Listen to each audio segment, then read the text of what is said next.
Hello students, today we'll study lecture 3 of chapter Force and Laws of Motion.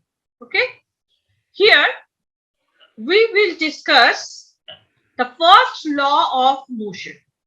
There are 3 laws that you have to study, and the first law of motion we'll study here. Just a minute, I am taking the pointer.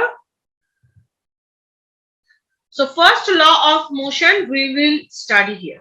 Now before going to this topic, 2 topics are very important. That is the rest, 2 term is very important. Another one is the motion, right? Here the first law of motion, it has been stated that a body remains in that state of rest or uniform motion in a straight line unless and until an external force acts on it. The first law is also called law of inertia. And now you know that the inertia, that is the property of the object, which resists the movement of the object, right? So this is the inertia.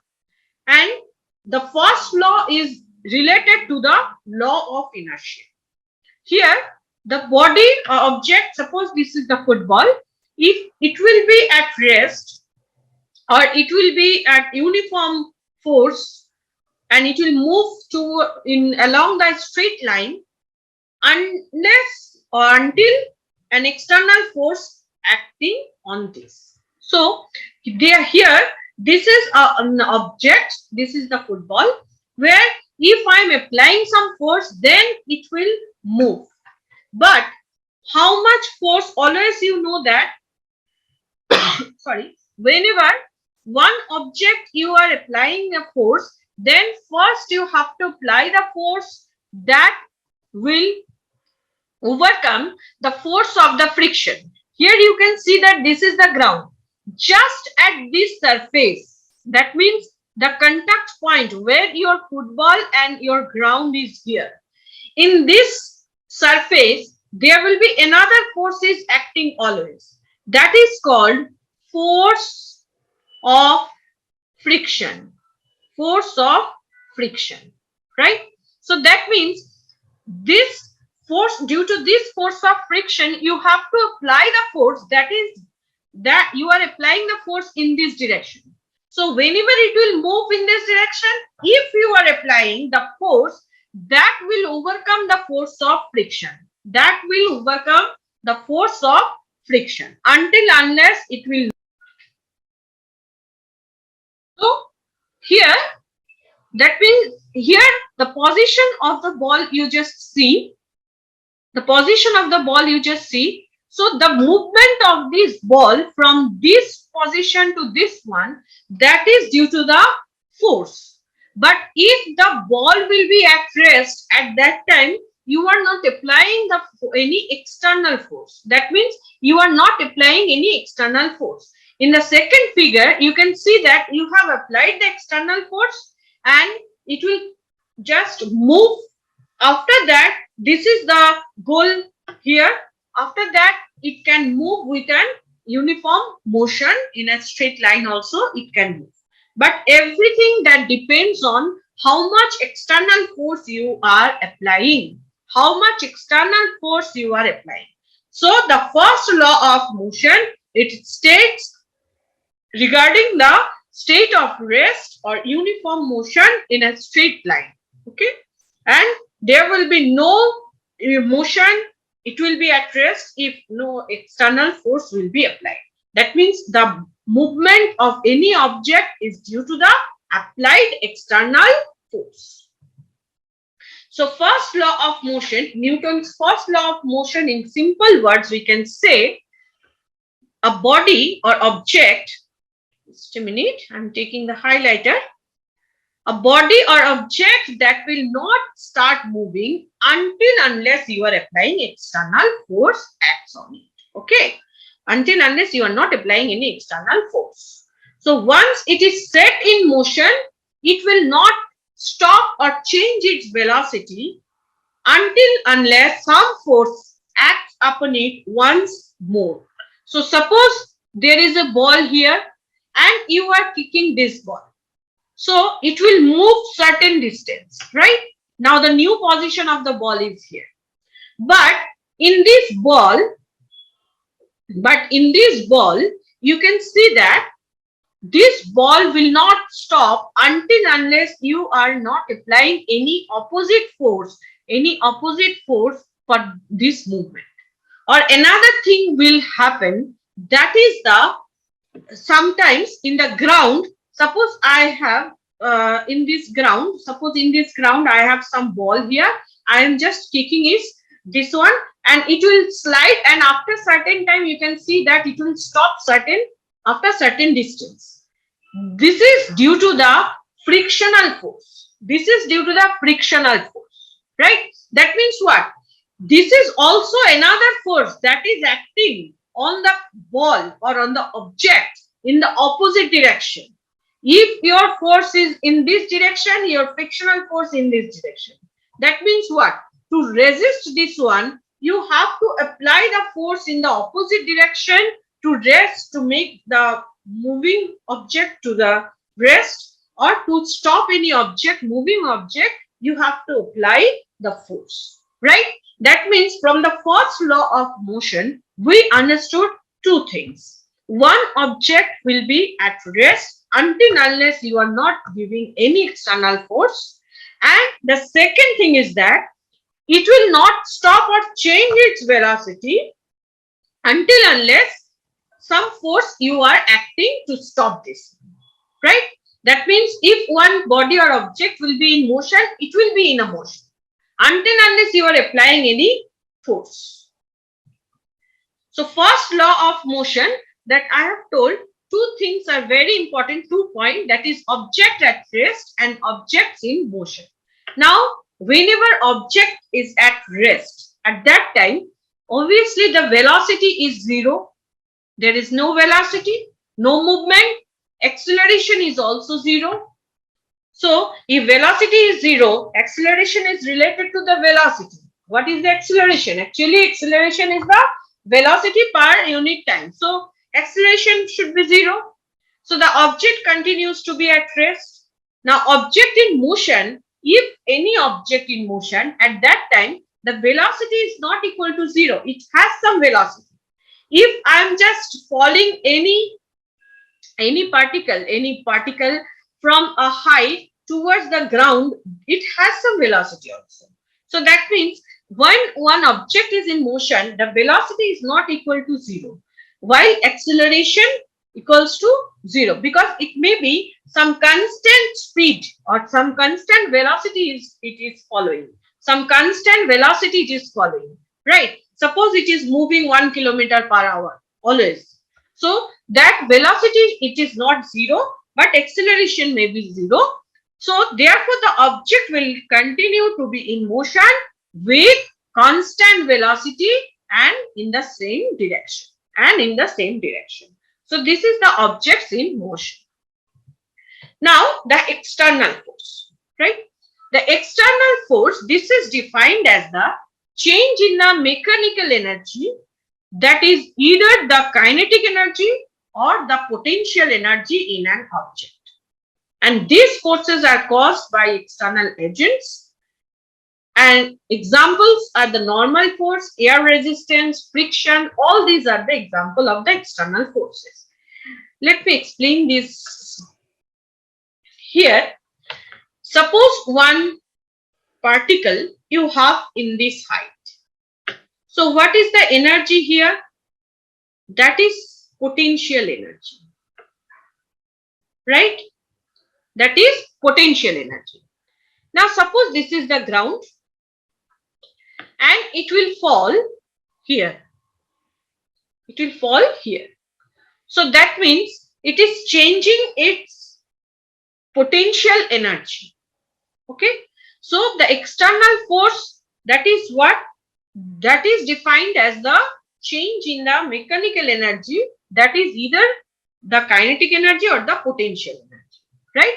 So whenever this object is at this height and it is in the steady state, then it has some potential energy, and whenever it will fall down, at that time you can see that it will acquire some velocity and it will fall down. At that time you can see that the potential energy that will be converted to the mechanical energy.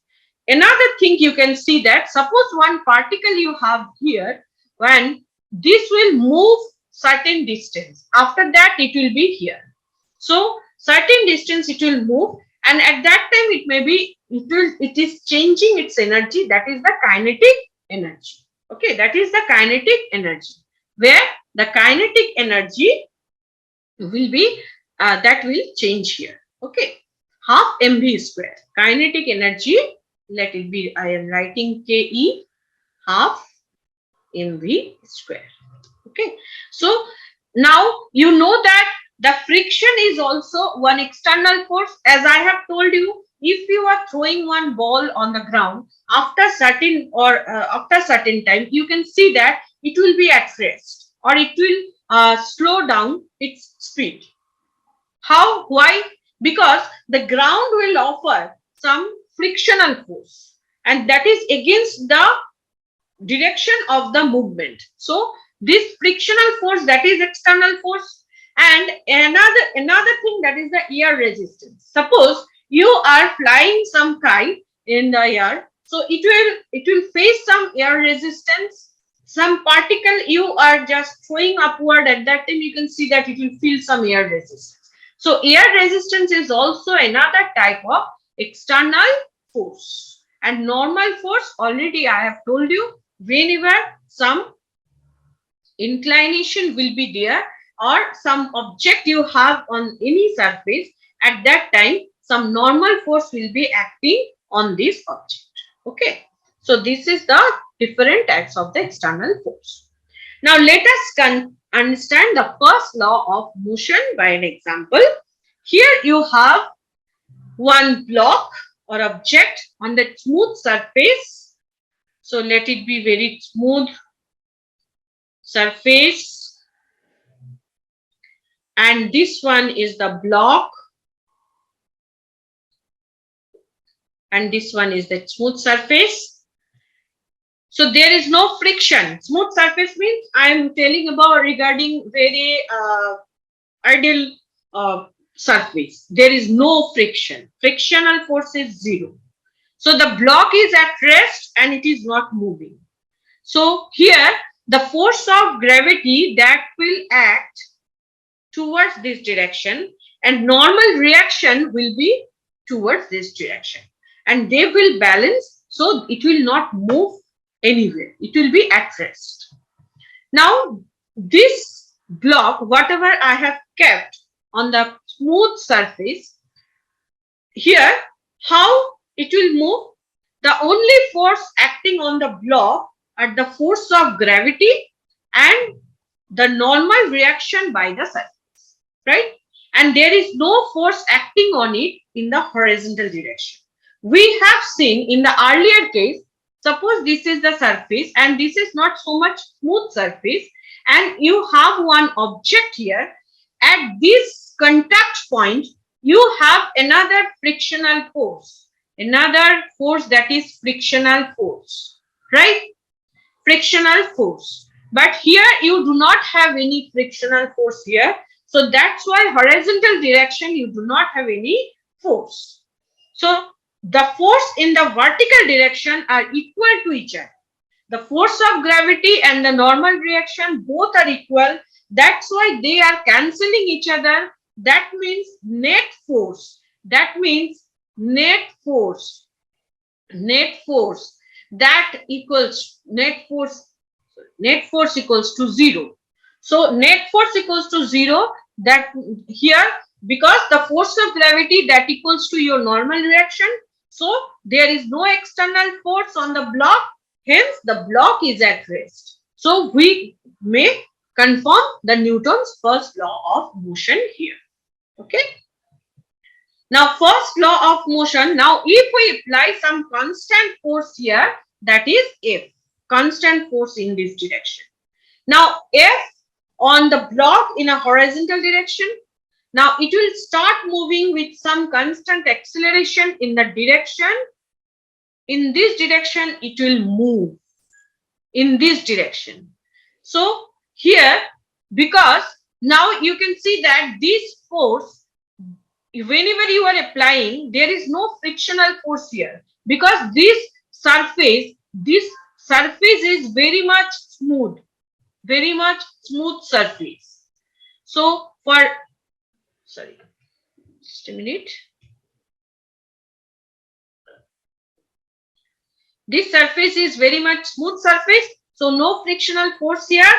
That means only whatever the force you are applying, that you are applying to the block, and it will not overcome. There is no need to overcome the frictional force here, because there is no frictional force.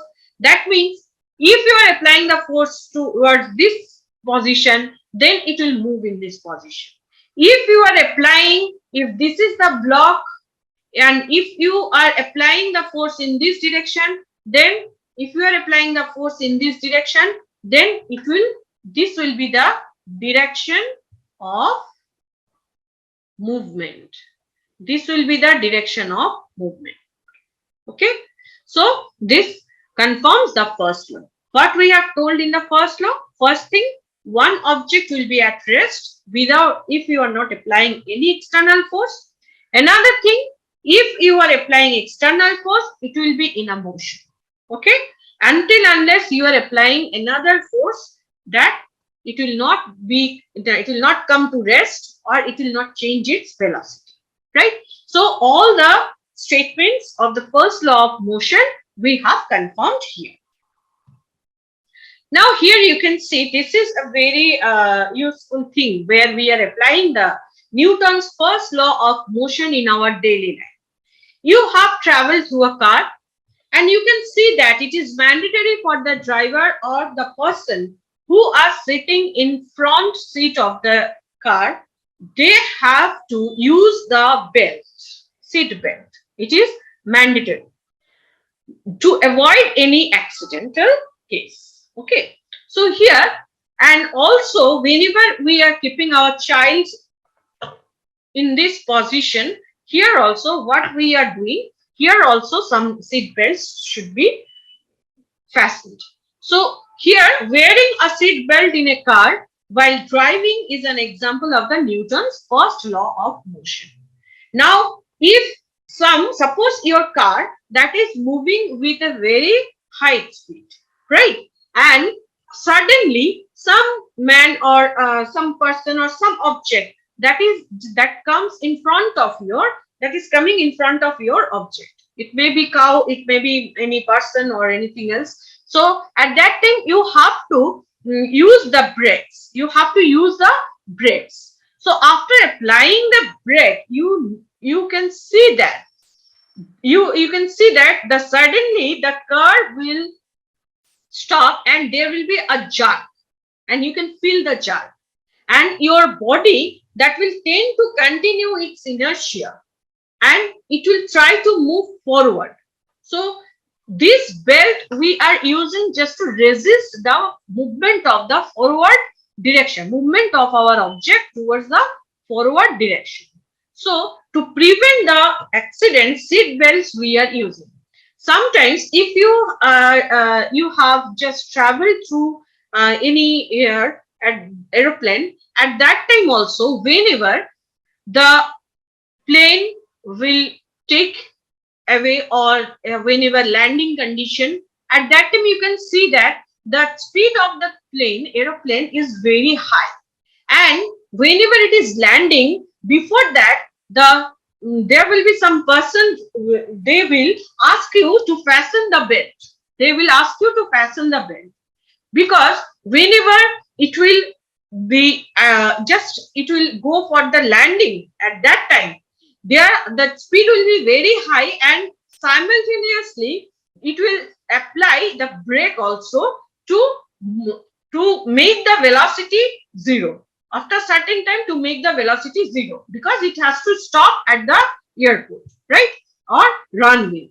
Now what it will do, if it will be in a very high speed, after certain time it will take the brake. At that time it will use the brakes. At that time, it may be all the passengers all the passengers will move forward due to the inertia. So due to the inertia, they may be they will move forward. So if they will move forward, some injury may be there, right? So to avoid this thing, always you can listen this thing. Whenever some persons they are traveling in airplane, at that time, before starting the journey, always there will be some announcement. Please fasten your belt. And until unless the next instruction will be there, you do not open your belt, right? Again, at the time of landing also, before landing, they will give this caution, this type of information, right? And this thing is the application of the Newton's first law of motion. Newton's first law of motion. And to avoid the injury, to avoid the movement of your body, that they are using this type of information, right? So the whenever you are using the belt, seat belt, in case of car or in case of airplane also, all these things we are doing to avoid the accident. Okay. Now, Newton's first law of motion. What are the characteristics of normal force? Now, it is a force that always acts perpendicular to the surface of contact. So, if this is the surface of contact and you have some block here, this is the surface of contact. So, it will act just perpendicular to the surface of contact. And what do you understand by free body diagram? That sometimes it has been written FBD, free body diagram. It represents all the forces acting on a body. Suppose in this figure you can see that two objects we have, A and B, two spheres we have in a container. So this is the normal diagram. Now if someone is asking you to draw the free body diagram, and why we require this?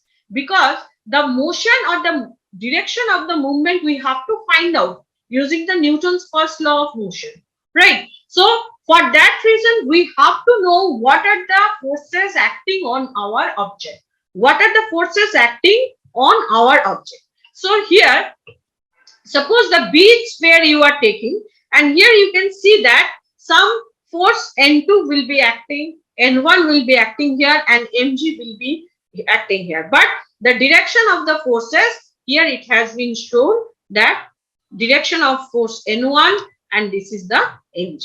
Okay. And this N2, N1, these are the forces that is due to the wall of the container. Now, the steps to solve the problem of Newton's law of motion. Okay. Suppose there is some inclination plane here which is making 45-degree angle with the horizontal line. Again, I am repeating this thing. This is the inclined plane. Let me write this one. Inclined plane. And this is the horizontal plane. And this is theta. That equals to 45-degree here. And this is the object or body having the mass m, where m is the mass of the body or object. Okay. Now first we have to draw the free body diagram. Now free body diagram means, just now I have told you, free body diagram means if you have one body or one object, at that time, according to the position of the object, you have to find out what are the different forces acting on it. So here, N, that is the normal force, Mg will be acting downward.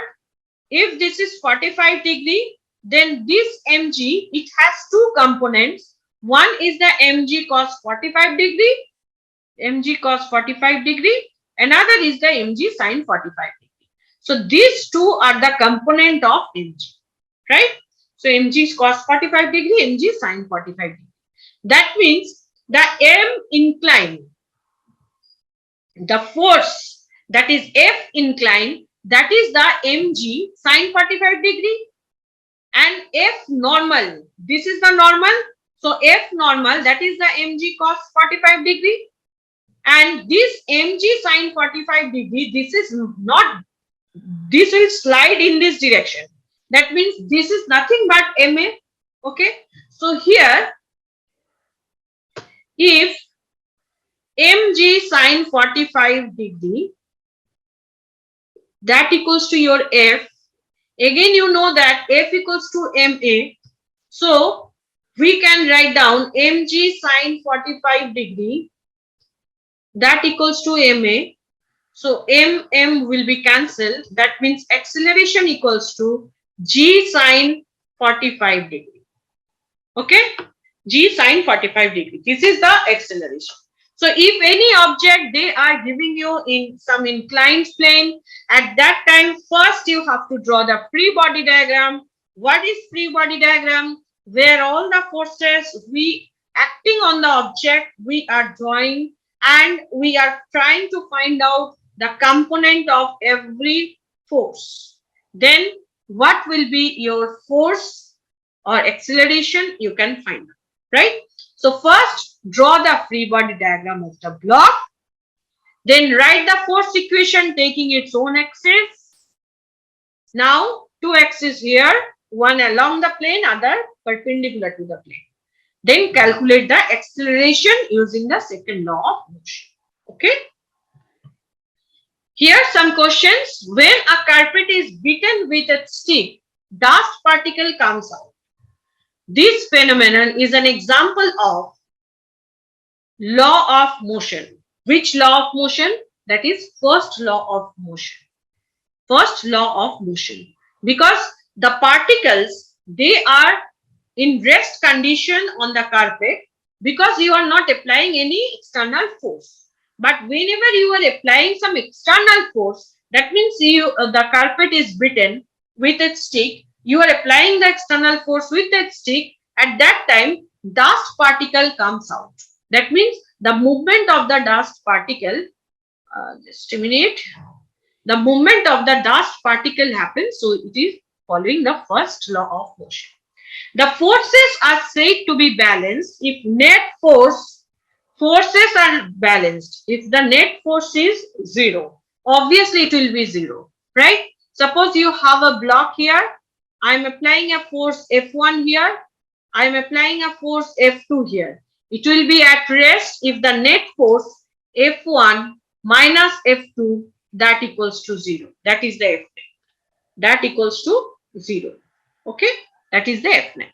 So the force are said to be balanced if net force is 0. Net force is 0. A ball is thrown vertically upward in a train moving with uniform velocity. The ball will fall behind the thrower, fall ahead of the thrower, return back to the thrower, fall on the left of the thrower. Now the train is moving uniform velocity. So if it is in uniform velocity, then it will return back to the thrower. Now the object of mass 2 kg is sliding with a constant velocity 4 meter per second. 4 meter per second. Mass is the 2 kg. Frictionless horizontal table. Very good. There is no frictional force. The force required to keep the object moving with the same velocity is how much? No force is required because already the object is moving with a velocity 4 meter per second and the frictional force is 0. So there is nothing to resist the movement, and you are not applying, you should not apply any other force so that it will move with a constant velocity 4 meter per second. That's why the answer will be 0 Newton. A passenger in a moving train tosses a coin which falls behind him. It means that motion of the train is accelerated. Okay, fine. Now some numericals here. Okay, let me change the color of the pen.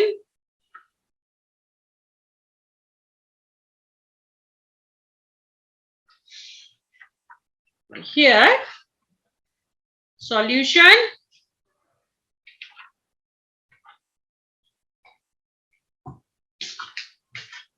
First thing, a truck starts from rest. Truck starts from rest. Fine.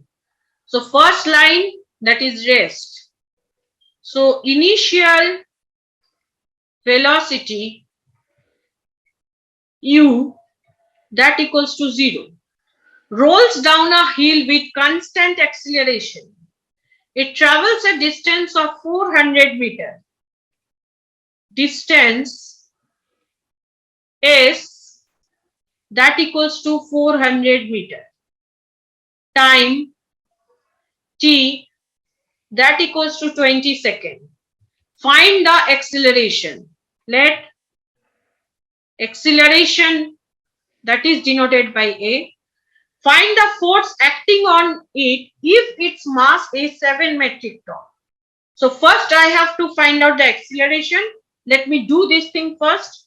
So we know the law of motion, S equals to ut plus half at square. Okay. S has been given 400 meter. U is the initial velocity 0. Time is the 20 second.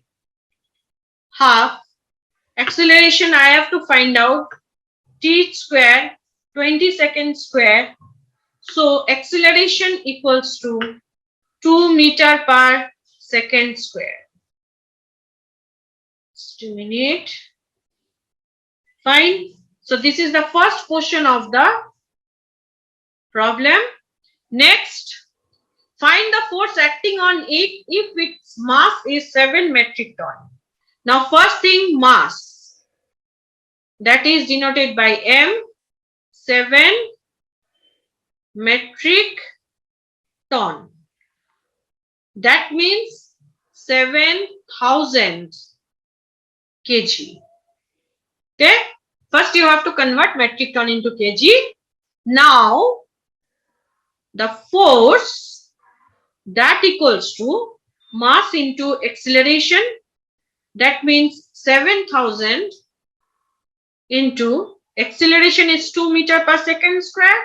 So that will be 14,000 Newton. So this is the answer. Okay, 14,000 Newton. Next, a force of 5 Newton gives M1 acceleration of 8 meter per second square. First I am writing the values. Force is the 5 Newton. Mass is the M1. Acceleration is A1, 8 meter per second square. And another thing, that is mass is M2. Acceleration A2 is the 24 meter per second square. So what acceleration would it give if both the masses are tied together? If both the masses are tied together. Now first case you have to find out. First case you have to find out the M. And here also we have to find out M. So here you know that F equals to M1 into A1. That means it implies M1 equals to F by A1. That means 5 by 8. 5 by 8 kg. Similarly, here M2 equals to F by A2, where this equals to 5 divided by 24 kg. Okay. Now, total mass M, that is M1 plus M2. How much is the total mass? 5 by 8 kg plus 5 divided by 24 kg. That will be our 20 divided by 24 kg. Fine. Now I am writing here force that equals to total mass into the new acceleration. That is, suppose I am writing the new acceleration as capital A. So A is the acceleration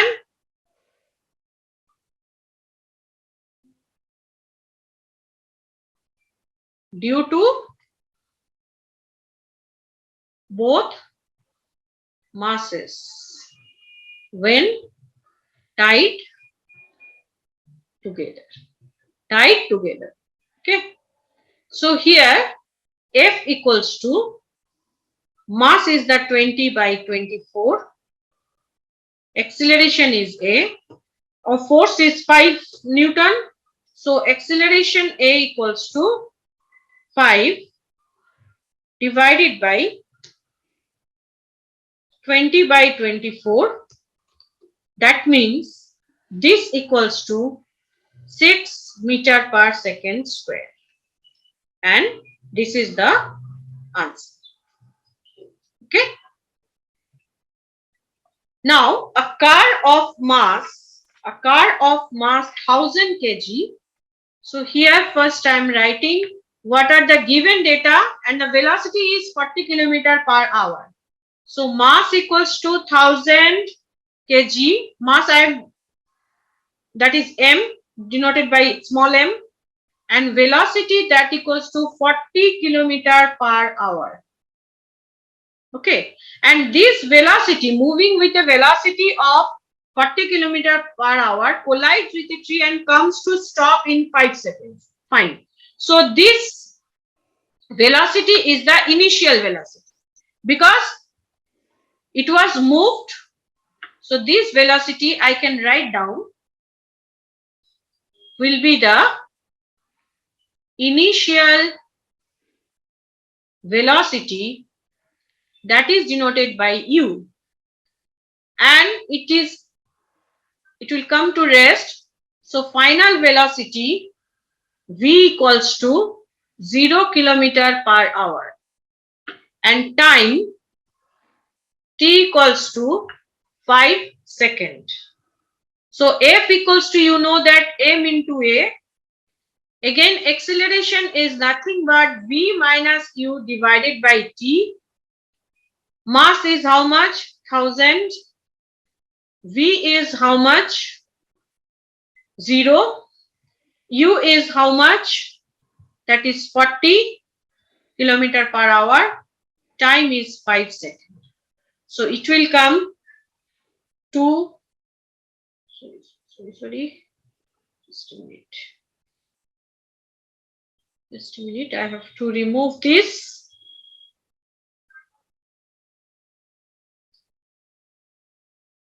Okay. This much Newton, and this is the answer. So the force exerted by car on the tree is this much Newton. This minus sign for the direction. Okay. Thank you.